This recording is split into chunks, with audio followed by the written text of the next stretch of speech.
Now. Okay. Ready yet? Yeah? You could have told I've been waiting for. I was just waiting for you. You were just getting comics out. I was like, okay. I was expecting you to say I'm ready.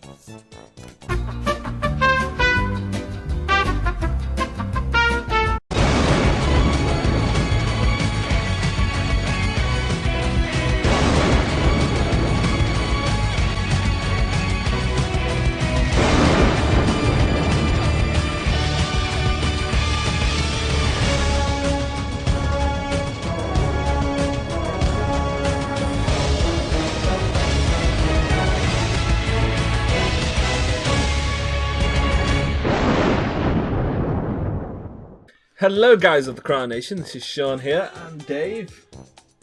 Hello. Yo. We're going to be talking about Civil War 2, a bit of an update of where it's at so far, what's happened with it, overall thoughts compared to the other. So that's where we're going to do. Do we have to? Do we have to what, David? Do we have to talk about Civil War? Do we have to talk about Civil War 2? Yes, we do. That's the whole topic of this video. I know, but I didn't really sign up for this. Okay. So yes, Civil War 2. First, I think it's best to talk about what's happened so far. So, go ahead. Overall story arc is we have this new Inhuman cloud that's been going around the globe. And it passed over this high school where this kid Ulysses was at, and he went through Ulysses. Whatever. He went through was it Terragenesis? He went through Terragenesis, and he's now an Inhuman that can predict the future, or so probably predict the future. This goes on with the fact that Captain Marvel in issue 0, you're seeing that she's getting really stressed out with the fact that she's having to protect the Earth, because god damn it, it's such a bad job having to protect the Earth and having all those powers. I feel so sorry for her. Do you feel relatable to her, Dave? Well, in fairness, if you think about it, you know, you've got to protect the Earth day in, day out. You've got to be a superhero. You can't have a life, you know. But if you've got the life of a superhero, you sacrifice your normal life. But at the same time, yeah, if you didn't want to be a superhero and save everything, there's the door. Yeah, but that's why we have anti-heroes. That's why they exist. I mean, you're going through that. The whole idea of being a superhero is you make the sacrifice. Yeah, it's a bit tough. Yeah, it's at points you're going to lose family, you're going to lose loved ones, but that was the price you pay for being a superhero. That's what makes you a hero. The price you're willing to pay. So, yeah, I can't really full-on relate to that. But at the same time, I'm not a superhero. Yeah. But that's the point, that she's getting sick and tired of a job. Which, in fairness, you can understand people getting sick and tired of the jobs. I mean, you know. Yeah. Jobs suck. And then this kid, Ulysses, comes along and he can predict the future, and Captain Marvel sees it as a great idea. He can tell us threats before they begin. To which he predicts Thanos is storming. And so no, is it Thanos? No, sorry, it's not Galactus.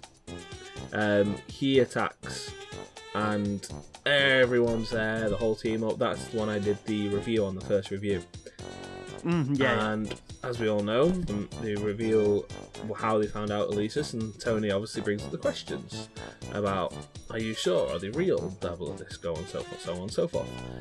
Then arrive... Which, you know, is classic Tony, like, you know, oh, I didn't predict this. Okay, I didn't see this coming. Are you sure it's real? Because I haven't discovered this. I'm Tony Stark. To be fair, he is genius billionaire playboy philanthropist with an ego. Let's just not go. He into deserves that. I'll start going into Civil War 1, and we don't want to go over that. Let's just go. Yeah, so we go on, and then of course the Ulysses kid predicts the Thanos invasion, or so-called Thanos invasion, which later reveals in Iron Man, one of the Civil War issues of Iron Man, when Tony and Ms. Marvel are having an AA a little talk outside of an AA meeting. Turns out Thanos wasn't actually invading. Turns out he just had the possibility to invade. He was just building a lab or a house or something, and they attacked him. Which I'm going to point out. I think me and Zach were talking about this the other day as well. That one scene, that one part, we're in the AA meeting having the actual, general conversation. That's all it needed. That's all it needed. That conversation was good enough. They didn't need to go any further. I know we've got this arc to go with, but that was good enough. That ended it perfect. That would have been just a good enough. Let's call it a day. Go on our daily business. But lo and behold, we've got this arc. Yeah. Continue. So then, of course, we know the mission goes south. Rhodey dies, and of course Tony is pissed. So Tony, in acting rationally, of course, kidnaps the kid, Ulysses, and performs experiments on him. Not harsh ones. He just puts him into a chair and punches him a couple of times to see how his brain reacts to pain. Superhero-y. Yeah. And they've got to try and do something to put him Captain Marvel's side. Okay, don't go well, but they've got to do something. And then, of course, Tony learns that the kid's brain doesn't predict the future. It's an algorithm. It's sort of like a supercomputer that reads possible events.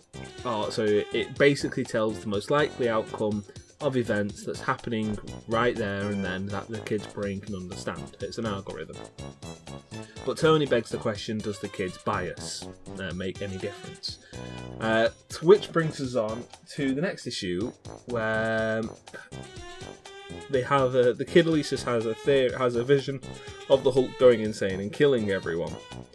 To which they storm the Hulk's house. Tony tries to be nice and everything, and then Captain Marvel tries to arrest Bruce Banner, and in the midst of it all, Hawkeye kills Bruce Banner, and that goes. It's kind of like that. With this type of thing, it's kind of going on to that Halloween special with Ned Flanders. Oh no, they've predicted the future. I must stop it by causing it. Yep. So that's how it's going. Here's the possibility. I've predicted the future.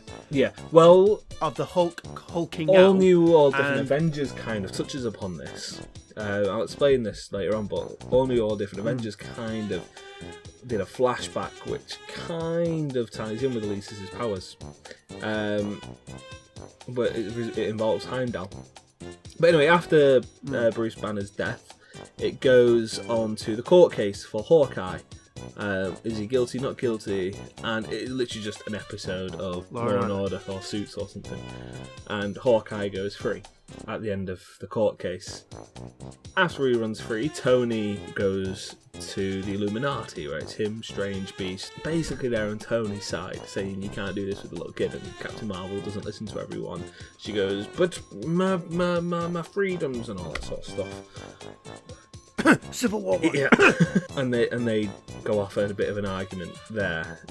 In between that issue and this one, that's when they have the AA meeting, I believe. It's hard to get the timelines in order when you're reading a few different comics, but I believe that's when the meeting happens between those two. Because in the very next issue, they were having an all-out brawl. Guardians of the Galaxy have turned up, everyone is there. And to cut it short, it's all about brawl happening at Triskelion. Shit goes down. Kid has another vision, and the vision is Miles Morales, Spider-Man, stood over a bloodied Captain America corpse. Which everyone can see. Yes. It wasn't just Ulysses having the actual experienced this vision. It was everyone, which means his powers were getting stronger. But Tony has the theory that his predictions are getting weaker because of the whole Spider-Man, the guy who makes a pact on not killing people, happens to kill Captain America. Yeah. Both Spider-Mans, the character that both Peter Parker and Miles Morales look up to the most. Yep. And that begs the question of, does the kid's bias play an opinion in the result of the vision? A gift real special, so take off the top. Take a look inside. Is my dick in a box? It's in a box. So Captain Marvel goes over to Spider-Man and says, "You're under arrest," which Tony's like, "No, you fucking don't." And they have a massive argument about it, and Doctor Strange teleports them all away.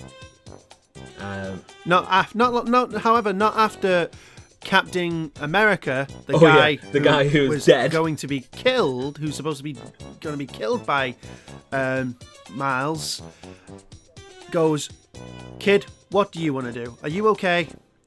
He said, Miles, like, I would never kill you. I wouldn't even do that. And he goes, "Yeah, I know, boy. It's okay. It's cool. It's cool.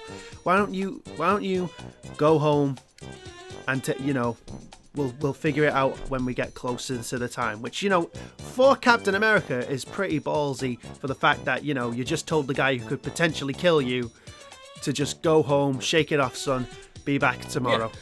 And then they're all there. Captain Marvel's trying to find where Spider-Man is and everyone else, while they're all in like an underground Nick Fury bunker. And then the issue ends with they found Spider-Man and they stood outside the building that was in the vision. So of course everyone's going to make their way there, and something's going to happen next issue. So that's where we're up to.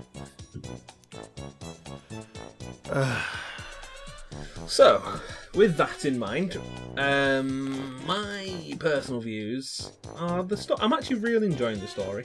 However, I do have some concerns. My major concern is that you are not on Captain Marvel's side at all. Yeah, I mean, the one thing that the first Civil War comic did really well was, even though both sides were questionable, like, go to the fact with Tony's side, brainwashing villains to do his bidding and not giving them the freedom of choice, taking away free will. Those are the type of things of, pretty dictatorship, very, very Anti-Captain bad America. things. And not even just anti-Captain America. They're very just horrible things to do. It's a dictatorship. It's not even freedom. It's not free will. No one's getting the choice. However, you flip it around, you've got an old man that's stuck in the old ways and doesn't want to conform to the new regime. Which, then again, that's the idea. Do you want to stick with the way you've got it, or do you want to go and try something new? It takes on our own issues. And I can see in the same way, you have the chance to change the outcome of the future, but at the same time, it's on a whim. And it's like the whole Batman versus Superman. The whole reason Batman hated Superman is there was a small % chance he could be the enemy. You take it for a certainty. Yeah. That was terrible writing. I love the movie. Don't get me wrong. Batman vs Superman was one of my favorite movies because of the whole fight scene was way awesome. They handled it. The fight scenes were amazing. The reason the fight scenes existed was stupid. There's the 1% chance that he's an enemy. We take it as 100%. Even if there is a 1% chance that he is our enemy, we have to take it as an absolute certainty. No, you don't. That's why it's a 1% chance of it happening. I have a 0.so% chance of being struck by lightning right now. Which means you have to wear a rubber suit every day for the rest of my life. It doesn't paint Captain Marvel in a great picture at all. But throughout this whole even then Civil War too, it's just, we've all seen Minority Report. We know how this goes. Yeah, it's just there's nothing bringing her back. There's no. At the moment, she's headed on a dark path. She's already led her team into suicide. She's already killed 3 people. 3 people have been dead. She-Hulk, Bruce Banner, and Rhodey. Though, and then you've got a civilian that was just taken because there's a small percent chance she could be a Hydra spy. Yeah. And it's literally like me going, hey, that guy's a spy, and the US Marshals or anything like that just come in, take him away, and interrogate them for all their information, even though they're actually just a plumber. Yeah. There's no redeeming quality for Captain Marvel. So instead, they try and put okay, we can't redeem Marvel, let's try and up Stark's douchebaggery, which, in fairness, he was always kind of that. The only thing I can look on, and I'm looking on one of the scenes, Tony says something, and it's like during the fight with Captain Marvel. He goes, "How many lives will die before you end this?" Is that issue 5? I think it might be around issue 5, or it's around that. Let's have a look, because that's Issue when 4, the issue big 5. fight was happening. Because he says something like that. He says on the lines, "How many lives will go before you end this?" And it's like, it kind of rivals the exact same predicament where Captain America's about to finish it off, and he goes, "How many lives will end before you stop this?" And then comes to the realization that my rampage, my way of thinking has gotten more people in trouble. So it's the same thing. Whereas in this one, there's not really a villain. It's just a case of they're giving reasons to justify what Tony's doing and understanding Tony, but they've not done anything to make you relate and justify what Captain's doing. Yeah, and that is the main problem with that, is they're not giving a villain. Yeah. They're giving two heroes. Well, they're not. It's not even that with like a villain. It's like he was just taking the villain role. He was being the heel. Yeah, Tony for that in series. that he was taking the dark antagonist. way. Where she's just being an idiot. Yeah. To be honest, all I can say with this, and if we're going to do it as a final words thing, the issue, the Civil War 2, in my mind, it still feels like it's just a cash grab because of the movie, and they tried to start something when the movie came out, and they've not actually had a place to go with it. So, based on everything so far, and we know our thoughts on Civil War 2. Honestly, going to the review mode now, I would read it. I would recommend reading it. I can't guarantee you're going to like all of it. Can't guarantee you're going to like all the characters. However, it has actually not been too bad to read, even though I don't agree with everything. And the artwork is probably one of the best pieces of artwork in a book from Marvel in quite a while. Oh yeah, definitely. That's the one thing I can say is the artwork is very nice. It's one of the best, without a shadow of a doubt. I would definitely recommend picking it up, reading it. However, do maybe have a brew or a shot of whiskey or a bottle of vodka or something while you're reading it, because you very well will need it. Or a bonfire bin just at the ready. And with that is our thoughts on Civil War 2. Yay! And with that, may the power protect you guys always. Always.